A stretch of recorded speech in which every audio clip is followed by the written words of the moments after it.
I'm Mira Jane, 29, and apparently marrying down. At least, that's how my mother phrased it, the first time she said it out loud. It wasn't during an argument or in a moment of frustration. She said it casually, smoothly, like she was commenting on the weather or the color of my shoes. We were sitting in the garden room of the Leela, sipping tea out of bone china her friend's daughter had designed for her engagement launch. Mom's pearls clicked gently as she reached for her cup. "Are you sure you want this, Mira?" she asked, not looking at me. "You've worked so hard. You're from a good family, and he's not. Not really." I didn't answer. I just let the sentence linger between us like the faint scent of jasmine from the window box. I'd learned by now that arguing only confirmed her belief that I was being emotional. She took my silence as permission to continue. "You're marrying down," she said, more gently this time. "He's not even from a good family." She said, good the way old aristocrats might say, clean, measured, weaponized, final.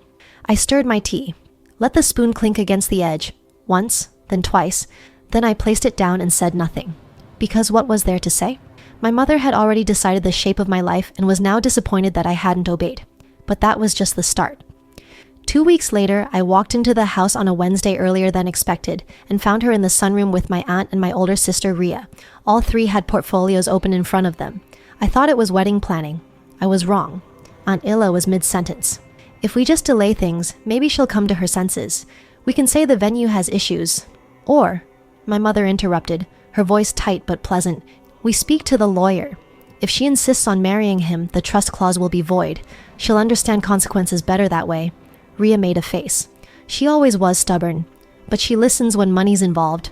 I stood frozen in the doorway, one hand still on the doorknob. Number one had seen me yet. I should have left quietly. I didn't. Instead, I stepped forward. "You're planning an ambush," I said, voice steady. "Not a wedding."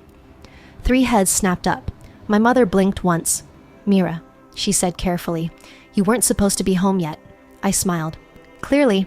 She rose from her chair, smoothing her cream linen kurta. "It's not an ambush, it's family concern. He's not right for you. You can't see it now, but..." "You mean he's not one of you," I corrected. Ria scoffed, looking away. Illa said nothing. I didn't stay to argue. I walked out. Just like that. No shouting, no tears. Just a silence heavy enough to bend glass.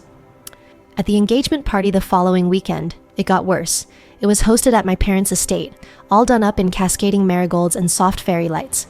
My fiancé, Kabir, had arrived early and helped the staff carry in boxes of mithai for the dessert table. He wasn't supposed to, but that's who he is, humble, hands-on, slightly out of place in a room full of people who measure worth in surnames. When the guests arrived, my mother glided from person to person like a practiced hostess. "Welcome. Thank you. So glad you came. When she reached the Mehtas, the family who co-owned one of Delhi's biggest real estate firms, she gestured toward Kabir and said, "That's Mira's guest. Not fiancé, not partner, not even friend. Guest." I stood 10 feet away and heard it, saw the flicker of confusion on Mrs. Mehta's face, the polite smile that said she wouldn't ask questions yet. Kabir didn't hear. He was too busy helping the florist reposition centerpieces. But I did. A few days later, a letter arrived. Not an email, not a call. A letter. It was from our family's legal counsel, stamped, signed, formal. "Dear Mira, as per your grandfather's conditions in the trust of 1989, the dispersal of your share is contingent upon approval of marital union by surviving trustees, currently your parents. Please be advised that your upcoming wedding to Mr. Kabir Arora has not met this approval. Should the union proceed, the trust fund allocated to you shall be forfeited per clause 7B. Sincerely, R.K. Sharma and Associates." I read it twice, then a third time, and then I folded it up, placed it in my desk drawer, and made coffee. Because this wasn't about the money. Not really. It was about control. My mother had never raised her voice, but she had sculpted my entire life like a bonsai, carefully trimmed, trained, controlled to grow in her desired shape. I was meant to marry a polished boy with a last name that sounded like a legacy. Someone with good breeding, she once said, as if I were a show horse. Instead, I had chosen someone who made his own tea, who took the metro, who brought my father a novel instead of a Glenfiddich at dinner, and that was unforgivable. That night, Kabir found me on the balcony of my flat. He had a bag of groceries slung over one arm and his sleeves rolled to the elbow. He looked tired. He handed me a mango. "I found the Alfonso kind you like," he said. I didn't say anything right away, just held it in my hands. It was warm from the sun. I thought about telling him what they'd said, what they'd written, about the trust, about the inheritance, about the way I was being slowly, systematically erased from my own life. Instead, I peeled the mango, split it in half, and gave him the better slice. Because sometimes, silence is not weakness. It's the first step towards strategy. And I had just decided I wasn't going to fight them for a seat at the table anymore. I was going to build a new table, one they'd never be invited to. I was raised in a house that knew how to host but not how to hold. Our family home in Civil Lines was the kind of place wedding planners drooled over. Ornate teakwood doors, colonial verandas, chandeliers that had been imported from Belgium and restored by an artisanal lighting historian. My mother had flown in from Pondicherry, the kind of home where no cushion was ever out of place, where even the water served to guests was labeled Himalayan Spring, glass only. Growing up, I learned that mess was the enemy. Not just physical mess, emotional mess too. You didn't cry in public, you didn't ask questions at the wrong time, and you definitely didn't fall in love with someone who could be mistaken for ordinary. My mother, Priya Jain, had one superpower: presentation. She could walk into a room and within seconds reorganize its energy. Her voice was soft. Her wardrobe was always a palette of cream, gold, and stone. Never a hair out of place, never a sentence without subtext. She didn't yell, she adjusted. And you? You adapted. She used to say, "Elegance is refusal, Mira." What she meant was refusal to show need, refusal to be loud, refusal to embarrass the image. So I didn't, at least not until Kabir. My older sister Ria had the template marriage. Manav was a corporate lawyer from Hyderabad. His grandfather had served in parliament. They met at an alumni event my father curated, and by the second meeting, Manav was seated in our dining room, speaking fluent metaphor with my parents. He was the kind of person who knew how to eat sushi without looking at the menu.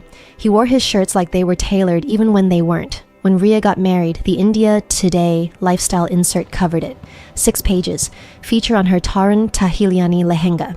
A quote from my mother: "We've always believed in pairing tradition with taste." The day after that article came out, she framed it and placed it on our living room wall. My graduation photo from LSR is still in a box somewhere in the basement. I was always the one who felt too much. As a child, I cried when the gardener trimmed the hibiscus too short. I gave stray cats names and set plates for them in the driveway. I made friends with the school watchman because he let me sit in his booth and color on hot days. My mother hated that. "She needs structure," she'd say to the therapist she briefly sent me to when I was 10. "She doesn't respond to discipline the way Ria does." She was right. I didn't. I responded to warmth. I responded to realness. That's why, when I was 16, and I snuck out to attend the Ganesh Chaturthi celebrations on the corner with our maid's daughter, Nisha, I came back lit up with joy. We'd danced. We'd eaten street chat with fingers. And for the first time in weeks, I felt like I belonged. My mother said nothing that night, just placed a glass of warm water beside my bed while I slept. The next morning, Nisha was dismissed. Her uncle needed help in their village, she told me. Family emergency. I never saw her again. In college, I fell for a boy from my class, a poet named Dev. He had no legacy, no money, just quiet eyes and a voice that trembled when he read Ghalib aloud in the amphitheater. I never told my parents about him. He knew. "You talk about them like they're a boardroom," he once said. I smiled. They kind of are. We ended a year later. Not because of them, but because I had internalized them. I flinched when he gave me handmade gifts instead of brands. I hesitated when he said, "Love too soon." My mother never knew his name. When I met Kabir, I was 26. I was consulting for an education fund, and he was managing a rural digitization pilot in Assam. He wore muddy shoes to the meeting and apologized for it without shame. He didn't say vision, he said work. He didn't ask me where I studied. He asked me why I chose this field. We stayed late after the meeting, talking in a corner of the canteen about why some people care and others don't. He walked me to my car and said, "You're not like the other ones. Your eyes listen." I laughed. "And yours don't lie." 3 months later, he made me tea in his one-bedroom flat using leaves his mother had sent from Amritsar. I told him I'd never felt more seen. That night, I wrote a line in my journal. I found the kind of person you don't hide from. But I did. I didn't tell my parents about him for 6 more months. The first time Kabir met them, it was like watching a collision in slow motion. He wore his only formal jacket, brown corduroy with a slightly frayed hem. My mother's eyes scanned it like a customs officer. My father asked about his father's business. Kabir answered honestly, "Retired school teacher." There was a silence that followed, not long, just long enough to register, just long enough to wound. Later that evening, after he left, my mother folded her arms and looked out the window. "He's kind," she said, "but kindness doesn't hold up a family." I remember asking, "What does?" She turned, eyes narrowed. "Stability, reputation, background." My father added, "People like us live in glass. You don't bring in cement workers." 3 weeks later, Kabir sent them a handwritten letter, thanking them for the dinner, saying he respected their concerns, that he loved me, not my last name. My mother never replied. She just ordered new wedding invitation samples for we know when Mira comes to her senses. I wish I could say I stood up to her immediately, that I drew boundaries. But I didn't, because daughters don't break away from mothers like mine with a scream. They slip away quietly, heartbreak by heartbreak. By the time the formal engagement happened, I had stopped trying to include her, and she had stopped pretending to care. But sometimes I still remember what Kabir whispered the day we confirmed the date. "You don't need to fight them, Mira. You just need to choose us." He didn't mean him and me. He meant truth and love, over legacy and control. The first betrayal wasn't even a sentence. It was a zipper. I'd gone in for my final dress fitting 3 weeks before the wedding. It was a Wednesday. I remember because Kabir had texted me something sweet that morning. "If the lehenga's heavy, I'll hold your hand all day." The boutique was in Defense Colony. My mother had insisted we use Neelima Sharma, one of Delhi's top bridal designers. I didn't argue, not then. We'd spent weeks finalizing the shade, a muted rose gold, simple embroidery, minimal bling. Understated, I'd said, like a whisper, not a shout. Neelima had nodded. "Very you," she said. Except the version hanging in the fitting room wasn't mine. It was blood red, over-embroidered, a lattice of gold and sequins and faux elegance. I stood there blinking at it like a bad dream. "Where's mine?" I asked the assistant. She looked confused. "Madame made some enhancements after your last visit." Madame. My mother. I stepped into the fitting room anyway, numb, letting them zip me in. The weight of it pressed against my skin like something I didn't choose. When I came out, she was already there. Sipping lime water like this was just another afternoon. She looked me up and down. "Much better. You looked, washed out before." "It's not the one I chose," I said quietly. "You'll thank me later," she replied, not even looking at me. "This reads legacy." That word again. That night, I told Kabir. He didn't say much, just sat beside me while I pulled bobby pins out of my hair and wiped the leftover lipstick from my trial makeup. I looked like a girl in someone else's fairy tale. The wrong story, the wrong ending. "I just want it to be us," I said. "Somewhere small. Someplace where no one cares what color my dress is." He reached for my hand. "Then let's change the story." But changing the story, I learned, doesn't mean the world stops trying to rewrite you. A week later, I got an envelope from my father's office. Inside, a legal draft, a prenuptial agreement, 10 pages, clean, cold, corporate. It wasn't just about money, it was about placement. There were clauses about preserving family assets, about ensuring Kabir would have no claim to legacy holdings, about how future children would be raised within approved educational frameworks. But the one that broke me was Clause 9. The spouse shall refrain from representing the Jain family name in any public-facing endeavors or media without prior consent. Consent. Like I was an extension of their press team. Like marrying Kabir was a liability they needed to legally contain. When I confronted them, my father said, "It's just a formality. Everyone signs one these days." "And if he doesn't?" I asked.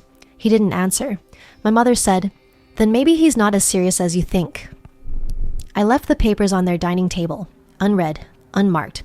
That weekend, one of my bridesmaids, Niyati, called to cancel. "Sorry, babe," she said, voice tight. "My cousin's wedding got postponed." Her cousin was already married. I'd met him.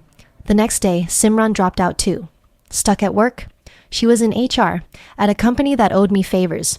It took the third cancellation Arushi for the truth to slip out.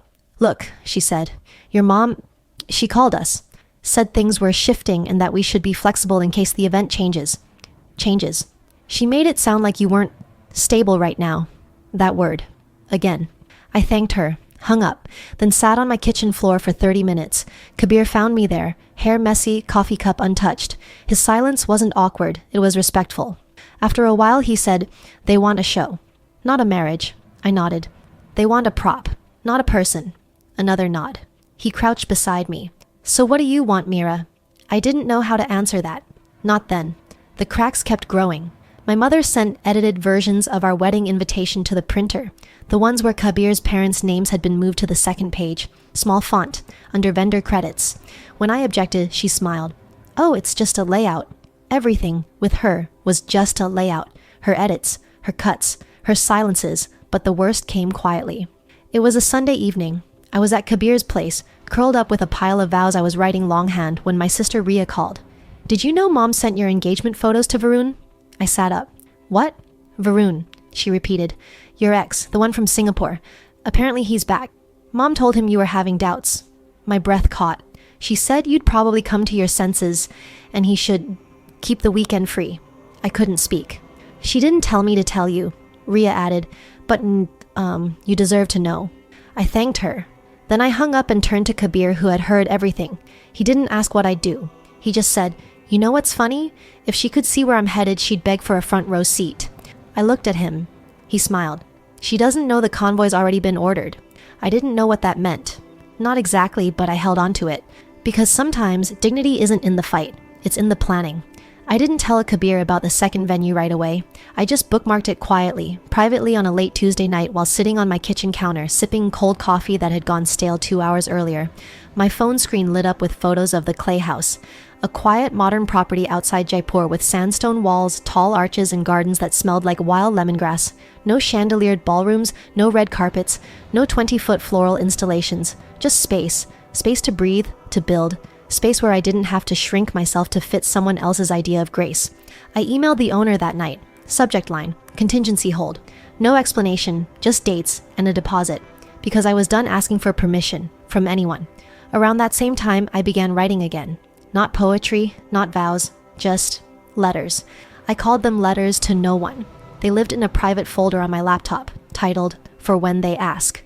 Some of them were addressed to my mother. You taught me posture, not presence, but I learned how to stand anyway. Some to my father.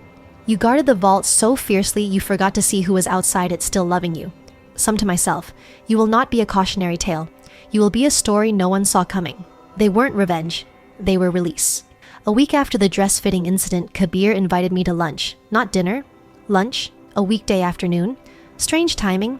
He didn't take me to our usual biryani place or the chat corner near Connaught. Instead, we went to a rooftop cafe at a government guest house. The kind you couldn't just walk into, you had to be invited. There was a view of Lutyens' deli, quiet and sprawling. No honks, no noise, just clean-cut hedges and white stone. We sat across from each other at a table set with plain ceramic plates. Nothing fancy, no waiter hovering. And then he told me, I'm taking the position, he said. What position? He paused, then pulled out a folder, slid it across. Chief Policy Advisor Education Access and Digital Equity. Gear Office of the Governor, NCR. I blinked. He smiled.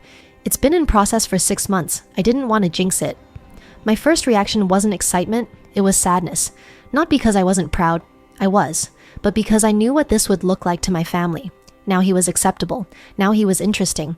Now the same people who laughed at his paid salary would call him sir in a hallway. It made me sick. Does your mother know? I asked. He shook his head. No one does, except you. Why? Because I didn't want it to be part of the narrative, he said. I didn't want the respect that comes from position. I wanted to be seen before that. I stared at him. That moment more than any vow, any date, any diamond was when I knew. I was marrying the right man. The next day, I transferred more money to the Clay House, booked rooms for 20 guests, friends, colleagues, mentors, people who knew me without footnotes. I called it a creative retreat in the contract. Number 1 in my family was on the list. I began creating a parallel world, quietly. The original wedding plan, the first they were still busy curating, went on. My mother approved new centerpiece designs. Ria fussed over cocktail menus. Dad ran a cost sheet like he was analyzing a merger. I smiled, nodded, played the part, all while planning something else underneath. Not to ruin their event, but to reclaim mine. I rewrote my wedding speech. The original was filled with generic phrases: family, tradition, legacy. The new one started with a quote from a Rumi poem. There is a voice that doesn't use words. Listen. I printed it on thick parchment, sealed it in an envelope with no name on it, just in case. I also reached out to Kabir's parents. Quietly. They hadn't said much since the announcement. Just polite smiles, folded hands, cautious gratitude. I knew why. My family had made it clear through seating charts, RSVP lists, and offhand comments that Kabir's side was secondary. So I called his mother one evening. Auntie, I said, would you be open to hosting a dinner? At your place. Nothing fancy. Just family. Just truth. She hesitated, then said yes. It turned out to be the most authentic moment of the entire pre-wedding circus. Plastic chairs, steel thalis, gulab jamuns made from scratch, Kabir's dad told the story of how he'd proposed to her on a bicycle ride. Kabir's niece showed me a drawing of the two of us stick figures, smiling. No makeup artists, no hashtags, just love, raw and clumsy and real. When I got home that night, there was a letter waiting for me, hand-delivered, from the governor's office. Not an invitation, a confirmation, the RSVP for the wedding. Except it wasn't addressed to my parents, it was addressed to me, Ms. Mira Jane and partner, personal guest of honor, Office of the Governor, National Capital Region. I didn't tell my family, not yet, because this wasn't about them anymore. It was about how much I could rebuild quietly, how much I could hold without applause, because what they didn't know was that every time they tried to shrink me, I expanded. 5 days before the wedding, I arrived at the venue alone. Not the one I'd booked in Jaipur, the official one. My parents' choice, the Royal Meridian. A marble fortress dressed up like old money nostalgia. Wide glass doors, golden carpets, and artificial jasmine scent pumped through the AC vents. My mother was already there. She stood in the center of the ballroom with a clipboard and a smile that didn't touch her eyes. Beside her, the decorator trailed behind like a shadow with a glue gun. I stayed quiet as she walked me through the seating layout. This is the VIP section. Minister Sharma's family will be here, and there, she pointed, is Kabir's side, back corner. They prefer quiet, I assume. My stomach tightened. I studied the board. She'd placed Kabir's parents next to the dessert table, as if they were guests, not family. You moved them again, I said. She didn't flinch. It's a better view. For who? For everyone. Later that afternoon, I found her whispering to the lighting vendor. I didn't interrupt. I just watched from a distance, behind a column. She was holding a folder, the one with the cue sheet, for my bridal walk-in song, speech order, and reception flow. She pointed at something and said, "Cut this part. She'll get emotional. That's not good optics." She meant the part where I was supposed to thank Kabir's family for raising a man who didn't speak in trophies but actions. She had cut it, replaced it with a line that read, "We're grateful for the joining of two worlds." 2 worlds, as if we were negotiating a ceasefire. That evening, Kabir asked me if I was okay. I was in bed, scrolling through the guest list again. "They removed Rachita," I said quietly. "Who?" "My friend from school. The one who helped me through breakups, exams, body image, everything." He frowned. "Why?" "She's too loud," I said, "and wears statement jewelry." Kabir was quiet for a moment. Then, "So we send her an invite, ours." Over the next 3 days, I created my own parallel RSVP list, 20 people. The ones who weren't there to network, the ones who didn't care if Kabir's tie matched the drapes, the ones who'd shown up long before there was a convoy. Each one received a direct message from me. "This is your official invitation. I know the other one may never reach you." They replied within hours. Every single one said yes. On the 4th night, I woke up at 2:13 a.m. and couldn't fall back asleep. I sat in the living room with a glass of water and opened the envelope again, the one with my revised wedding speech. It was handwritten on cream paper, sealed in a gold-lined envelope, still untouched, still unseen by my family. I read it aloud to no one. They say weddings are about joining families, but what if the family you marry into is kinder than the one you came from? What if love isn't about surnames but about silence that feels like home? What if the biggest act of rebellion is choosing peace over performance? I cried, but not the way I used to. No heaving, just quiet. Like something was being peeled away slowly, gently, the old version of me. Obedient, palatable, pliable. She was almost gone. The next day, my father pulled me aside. "I saw the governor's RSVP, he said. My breath caught. "And?" He looked uncomfortable. I didn't realize Kabir's work had that kind of reach. I smiled politely. "You weren't meant to." He didn't answer. But for the first time in my life, my father looked at me not as a daughter, but as a person he couldn't quite manage. My sister came to my room later that night. Ria, always polished, always composed. She sat on the edge of my bed and stared at her nails. "You're brave," she said finally. "No," I replied. "I'm just done." She nodded. "I married someone Mom chose, and I've been performing ever since." I looked at her. Her voice cracked just once. "Promise me you won't forget who you are. Even after all this." "I won't," I said. 2 nights before the wedding, Kabir's niece sent me a voice note. She'd been practicing her flower girl walk. In the audio, she mispronounced my name as Mila and ended it with, "I love you already." I listened to it 5 times, saved it to my phone, titled it, "Why I'm Still Doing This." The day before the wedding, the governor's press secretary called. "I'd like to confirm protocol," he said. "Do you need a formal introduction, or will the groom arrive ahead of His Excellency?" I smiled. "Let him come late," I said. Pause. "Ma'am?" "Let him come late," I repeated. "Let them think he won't show." Another pause. Then, understood. I ended the call and exhaled. Because for the first time in months, I was no longer reacting. I was orchestrating. That evening, my mother came into my room. She was holding a sari. "I thought you could change into this for the second half," she said. It was red, almost the same shade as the lehenga I'd fought against. Heavy, loud, regal. I shook my head. "No, thank you. It's tradition." "No," I said again. "It's yours." She held my gaze for a beat. Then she placed it on the bed. "You think you've won something," she said quietly. I looked up. "No," I said. "I've reclaimed something." And for once she didn't have a reply. The morning of my wedding felt like an accident waiting to happen. Not because anything went wrong yet, but because everything went too smoothly. The makeup artist arrived early. The flowers showed up in full bloom. Even the weather, which had threatened rain all week, softened into an overcast calm. I sat in a room full of mirrors, wearing a lehenga I hadn't picked, surrounded by women I didn't choose, preparing for a version of myself I no longer recognized. My mother flitted in and out, adjusting my earrings, checking the drapes, smoothing every edge of the day into perfection.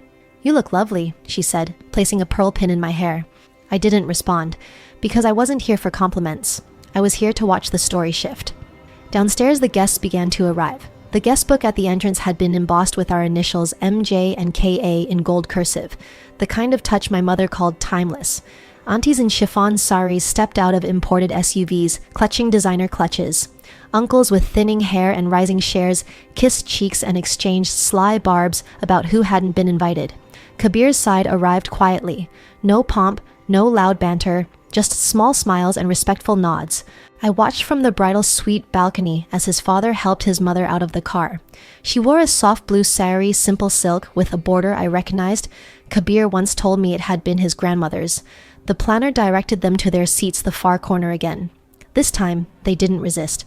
But I saw his mother glance around. Once, twice, as if scanning for someone who wasn't there yet. Inside the ballroom, the whispers started by 11:47 a.m. "He's not here? Was it noon or 1? Maybe it's a tradition thing, fashionably late?" My mother overheard one of the murmurs and smiled, a soft, victorious smile. She turned to me, still seated like a sculpture on a chaise lounge, and said, "This is why we prepare backup plans. Some people simply aren't built for timelines." I didn't respond. Not yet. 12:03 p.m. No convoy, no Kabir, no sound except the DJ looping instrumental sitar and the clink of water glasses. Ria came up to the suite, closed the door behind her. "You okay?" I nodded. She sat next to me, took one of the bangles from my wrist and adjusted it. "They're saying he changed his mind." I looked at her. She shrugged. Not loudly, just suggestions. "Let them." She paused. "You know something, don't you?" I didn't answer. She smiled. "You always were the quiet hurricane." 12:10 p.m. My father walked up to my mother near the bar. I couldn't hear the words, but I saw the shift. He asked a question. She responded with a hand wave, a glance at the planner, a smirk like someone who'd just been proven right.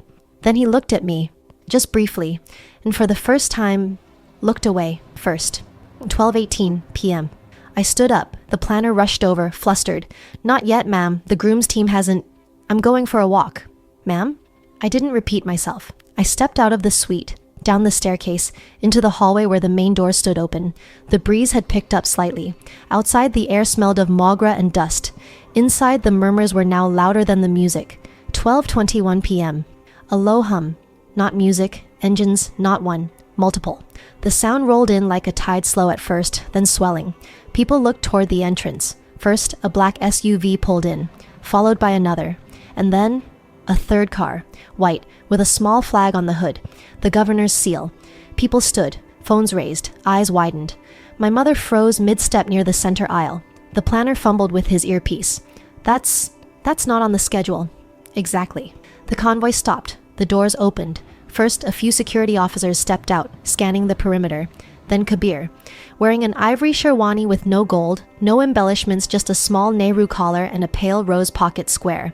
Behind him, the governor of NCR, not just attending, accompanying, escorting, standing behind Kabir like a quiet, smiling endorsement. Inside the hall, no one spoke.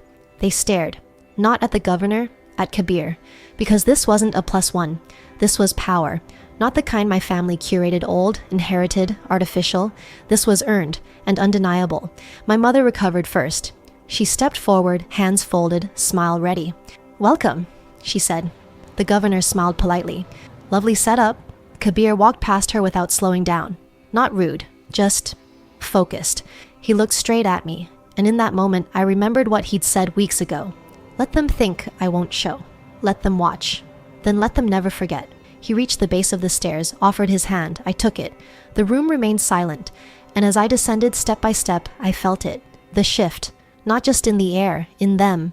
The way they looked at me, not as a daughter being handed off, but as someone who had chosen, who had orchestrated, who had turned their stage into hers. Behind us, the planner whispered into his mic, "What now?" Someone responded, I don't know. This wasn't in the schedule." Exactly. The reception began late, on purpose. Number 1 dared ask why. The governor had stayed for the ceremony, smiled in every photo, even posed with Kabir's parents, who now sat front and center, seats shifted, font restored.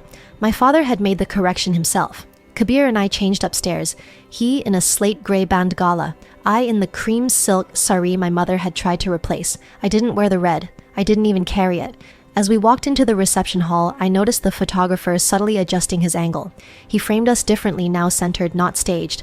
Not a backdrop for power, but its origin. My mother hovered near the stage, clipboard gone, glass of wine in hand. She smiled when she saw us, tight, controlled. She leaned in, just loud enough for Kabir to hear. "You clean up well." He smiled back. "So does the truth." At 9:15 p.m., the toasts began. Ria spoke first. She kept it short. To my sister, who taught me that grace doesn't always mean obedience, and to Kabir, who reminded us all what quiet strength looks like. The applause was gentle, but it carried weight. Then Kabir stood.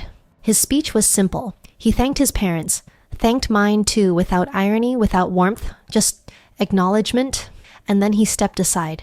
It was my turn. I walked to the podium without notes. I hadn't practiced this version, but it had been writing itself in my head for years. "Good evening," I began. "I'll keep this short." Polite chuckles. The crowd leaned in. "I've been told weddings are about joining families, about tradition, about continuity." Pause. "I believed that once." I looked at my mother. "I believed that to be accepted, I had to be curated. To be loved, I had to be edited." No one moved. But then I met someone who saw me as I was, who didn't ask for less, who didn't demand a filter. Kabir held my gaze, and that made me realize something. Deep breath. I don't want a legacy that asks me to shrink. I want a life that lets me breathe. The silence was different now. Not tension, recalibration. People looked at each other, at my parents, at Kabir's side of the room, quiet, intact, dignified. I turned to face the guests fully. "For those of you who couldn't find your names on the official guest list," I said, "check your phones." A few murmurs, then buzzing. The planner looked confused. One by one, phones began lighting up. An airdropped image. It was a simple photo. A courtyard, the clay house, intimate, lit with fairy lights. Handwritten menus, no stage, and beneath it, a caption. "The real wedding. Tomorrow morning, 11 a.m. You're invited." There was a beat of stunned silence, then gasps, soft laughter, and then applause. Not loud, but genuine. I looked at my mother one last time. Her hand gripped the wine glass too tight, her smile gone. In its place, stillness, not because she didn't understand, but because she finally did. This wasn't rebellion, it was release. I stepped down from the stage, walked straight to Kabir. He took my hand, and as we moved through the crowd, something happened. People parted, not out of obligation, out of respect. Behind me, I heard someone whisper, "She rewrote the whole script." Yes, I did. The next morning, the air in Jaipur was soft. You could hear the birds, even from inside the sandstone suite at the clay house. No DJs, no announcements, no champagne flutes clinking against cutlery, just sunlight and breath. 20 people sat in a circle. No rows, no divisions, no raised platform. Kabir's niece walked in first, wearing a floral crown she made herself. Behind her came Kabir, holding his father's arm. Then me. No veil, no heels, just a pale pink cotton sari and a gold thread in my braid. I walked barefoot. We didn't have priests. We had promises. Each guest held a letter. Letters Kabir and I had written for them. Thank yous, stories, gratitude. Rachita cried when she read hers. So did Kabir's mom. There were no choreographed dances, no 5-course plated dinners. There was dal, rice, kheer served in the terracotta bowls. My friend Tanya offered to DJ with her phone. We danced barefoot on sandstone until the sun dipped. I've never felt lighter. My phone buzzed only once that day. A text from Ria. She's spiraling, just left the Meridian. No speech, no guests left. I read it, deleted it, didn't reply. The next day I received a letter. Couriered, handwritten, my mother's handwriting. You embarrassed us. You turned this into a show. No one understands why you'd walk away from legacy. This wasn't strength, this was selfishness. It wasn't folded, it was creased, like someone had clenched it too hard. I didn't respond, but I did place it in the same folder where I had saved all my letters to no one. Then I renamed the folder Closure. Weeks passed, then months. They didn't reach out again, not even when Kabir's name appeared in the Hindu under Young Leaders Shaping Digital Policy. Not even when I started my own consulting firm, using my grandfather's name but not his inheritance. People asked if I ever heard from them. I said no. I smiled when I said it, because some silences are loud with meaning. On the 1-year anniversary, we returned to the clay house, just the two of us. Kabir brought me a new journal. Inside the cover, he had written, "You didn't marry down. You simply rose. Alone." Sometimes I walk past my mother's favorite bakery. It still smells like almond and judgment, but I don't flinch anymore. I don't wonder how she's doing, because I'm not hers to grieve anymore. Some stories end with slamming doors. Mine ended with one that never needed to close because I simply walked out and never looked back. They said I was marrying down, but I wasn't stepping lower. I was stepping away. That's all for this story. I'll be back with another one. If you haven't already, please consider subscribing to the channel. It motivates me to create more content like this.